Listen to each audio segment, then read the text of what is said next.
Hello student, I am come back again for with a new video of chapter 11 of the subject science. In this chapter, the name of the chapter is hidden treasure, and I hope this video of this chapter very useful and helpful to understanding this chapter at your home. Okay? So now we discuss the hidden treasure. Okay? So in hidden treasure, according to your chapters, at first we discuss the rocks. Rocks are natural mass of minerals matter that make up the earth's crust. Mass of natural minerals atoms like the parts of organic and inorganic substance, okay, that make the rock. You know that there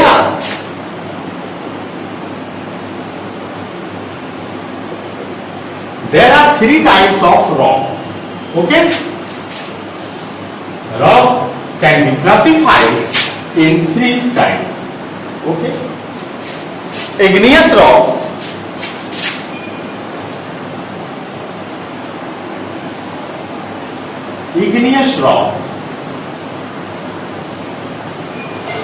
sedimentary rock,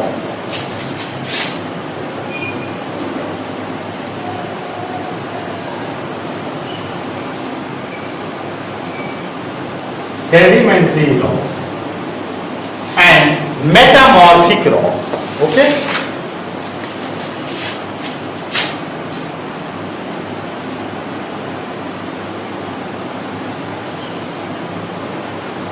metamorphic rocks are divided in three categories: igneous rock, sedimentary rock, and metamorphic. Now one by one we discuss here. Igneous rock.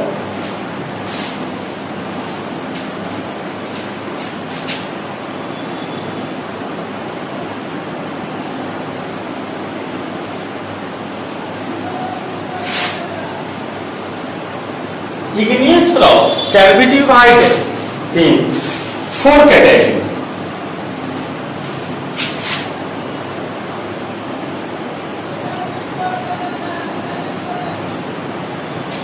Igneous rock can be divided in four categories: granite,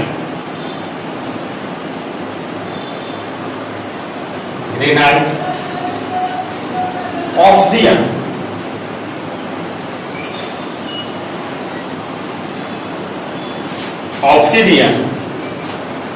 basalt, and pumice. थोड़ा सा देख लेते हैं. Granite is very hard, intrusive igneous rock. Okay, it contains mica, quartz. Okay, it is generally black, gray, and brown, pink in color. It's used to make a statue and building. दूसरा आता है हमारा obsidian. Clear आपको दिखाई दे रहा है. Next आता है हमारा obsidian rock. Okay, it is generally black और dark in colour. It is used to cutting tools, jewellery and ornament. Next basalt. It is a black. It is a dense and hard rock. Basalt is dense and hard rock with fine grains. ठीक है. It is used to many way. Next है pumice. Pumice is the only rock that can float on water. इसमें quality है कि ये जो rock है pumice, ये क्या होता है, पानी पे फ्लोटिंग कर जाता है. क्यों? तो it is light weight building material, is concrete. अब देखिए क्यों कर जाता है. Because the light in weight and porous. इसमें ये पोरस होते हैं, हल्के होते हैं और उसमें थोड़े छोटे छोटे छिद्र होते हैं, छेद होते हैं, ठीक है ना। It is use to scrubbing utensil, okay, and dead skin from the body, इसमें यूज होता है। नेक्स्ट आता है हमारा सेडिमेंट्री। सेडिमेंट्री जो ये आपके 5 टाइप्स के होते हैं सेडिमेंट्री, ठीक है। अब बात हम करेंगे अभी सेडिमेंट्री की, इसको बिगा देते हैं, इसमें नहीं आ पाएगा। सेडिमेंट्री की अभी बात करें। Sedimentary rocks can be divided 5 category.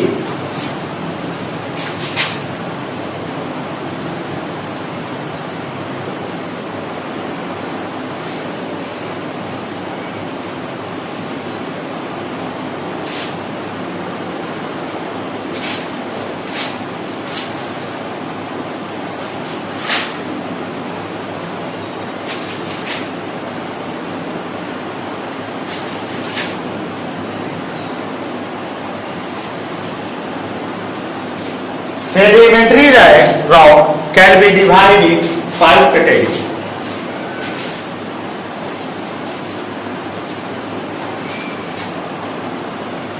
पहले देखते हैं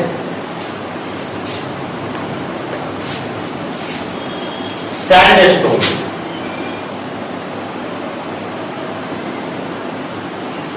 सैंडस्टोन इसका जो कलर होता है,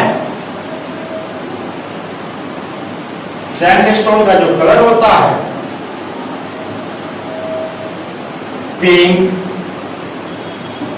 brown,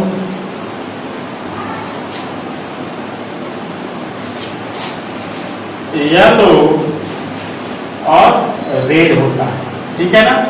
sandstone is also used in historical for building like Red Fort, Qutub Minar and many palaces in Rajasthan, ठीक है ना। यूज इसका होता है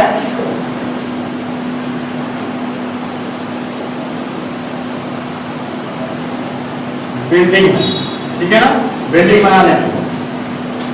नेक्स्ट आते हैं हम कॉन्ग्लोमेरेट।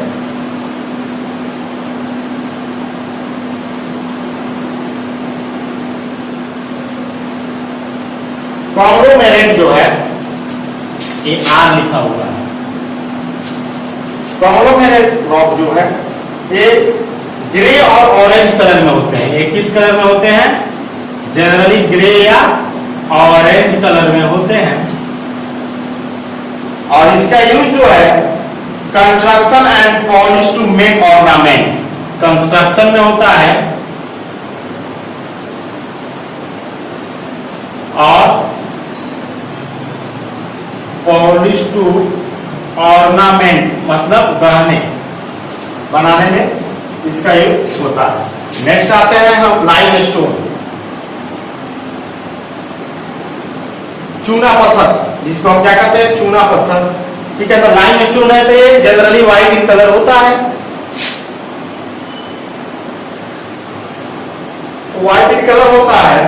और इसका यूज जो होता है ग्लास बनाने में आता है, सीमेंट बनाने में आता है, ठीक है। उसके बाद चौक के रूप में आता है जो ब्लैक बोर्ड पे लिखा जाता है, ठीक है ना। लाइन बनाने में आता है। और उसके बाद हमारा आता है नेक्स्ट सेल, सेल है, ठीक है। ये हल्का ब्राउन कलर में होता है, ठीक है ना। इसका यूज जो है ये हल्का ब्राउन कलर में होता है, लाइट ब्राउन। इसका यूज होता है ब्रिक, ब्रिक समझते हो, और सीमेंट, सीमेंट बनाने में। और 5 नंबर आता है कोल, कोल कोयला, ठीक है ना। ये ब्लैक कलर में होता है, ये ब्लैक कलर में होता है कोल, ब्लैक कलर में होता है, ठीक है। ये क्या है? ये कैसे बनते हैं? तो एनिमल फोसिल से बनते हैं, The coal is also kind of sedimentary rock which is made up of the remain of plants. एक प्लांट से बनता है. It take nature thousands of years to convert dead plant into coal. ये जो है डेड प्लांट एलिमेंट जो होते हैं 1000 years बिफोर ये क्या होते हैं, कवर हो जाते हैं सॉइल से और उसके बाद वे डिकम्पोज होते हैं. Then after it becomes a fuels and it contain carbon and it is use as a fuel. Coal का यूज हम लोग फ्यूल में भी करते हैं, इलेक्ट्रिसिटी प्रोडक्शन में भी करते हैं, कुकिंग में भी करते हैं, यूज करते हैं कि नहीं कोल का. कुकिंग में, इलेक्ट्रिसिटी जनरेट में, इलेक्ट्रिसिटी जनरेट भी करते हैं थर्मल पावर में. तो ये होंगे आपके सेडिमेंट्री. अब हम आप आएंगे मेटामॉर्फिक रॉक्स के बारे में. मेटामॉर्फिक रॉक्स क्या,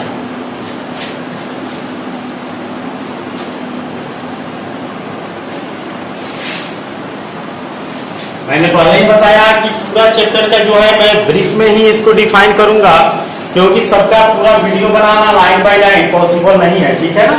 तो आपको बस मेन है ये मैं बता रहा हूं, बाकी आप रेडी करो और इसकी हेल्प से समझो. नेक्स्ट आता है हमारा मेटामॉर्फिक.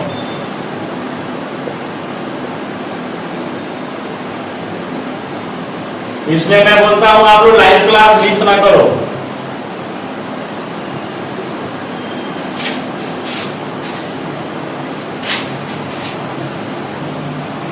ठीक है.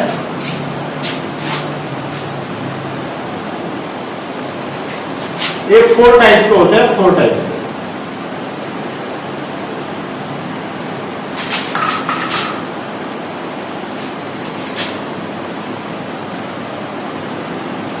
ये 4 टाइप्स के होते हैं, आप देखो.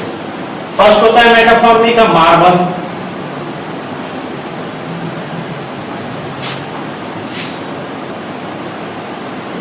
इसमें बहुत से कलर होते हैं, मेनी कलर में होता है. इसका यूज क्या होता है, बिल्डिंग बनाने में,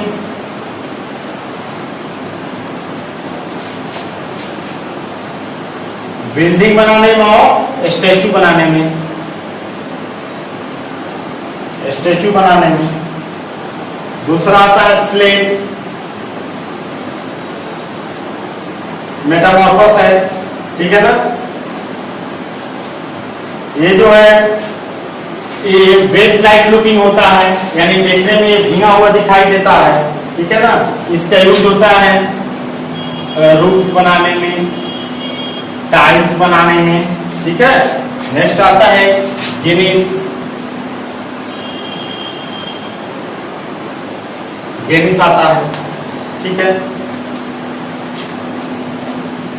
ये जो होता है ये स्क्रेचिंग होता है.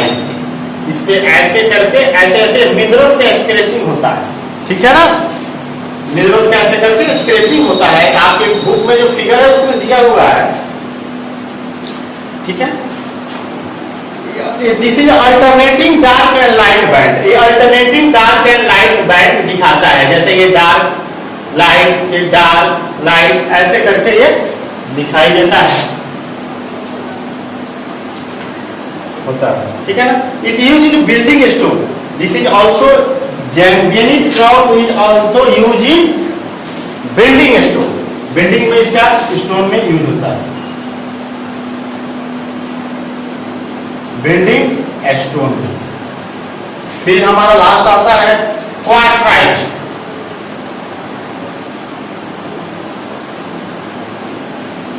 क्वार्टजाइट. ठीक है. एक ऐसा होता है स्मूथ एंड ग्रेनी होता है. ग्रेनी होता है और इसका यूज ग्लास ज्वेलरी और ऑर्नामेंट में होता है. इसका यूज ग्लास ज्वेलरी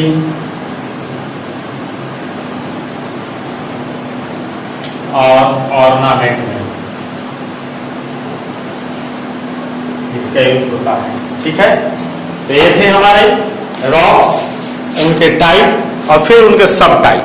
ठीक है. नेक्स्ट हम आते हैं मिनरल्स.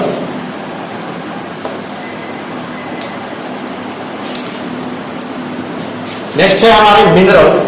तो मिनरल्स जो है ये are naturally occurring inorganic substance. Inorganic substance जानते हो, not related to living organism, यानी ये किसी भी लिविंग ऑर्गेनिज्म से रिलेटेड नहीं होता है। कौन? मिनरल्स, ठीक है ना। जैसे it is two or more mineral, every rock is made of two or more minerals, they are form due to natural process inside the earth. ये जो है नेचुरल प्रोसेस के द्वारा अर्थ के अंदर बनते हैं। Okay, and we get it by digging the earth, और जमीन खोद के हम इसे प्राप्त करते हैं।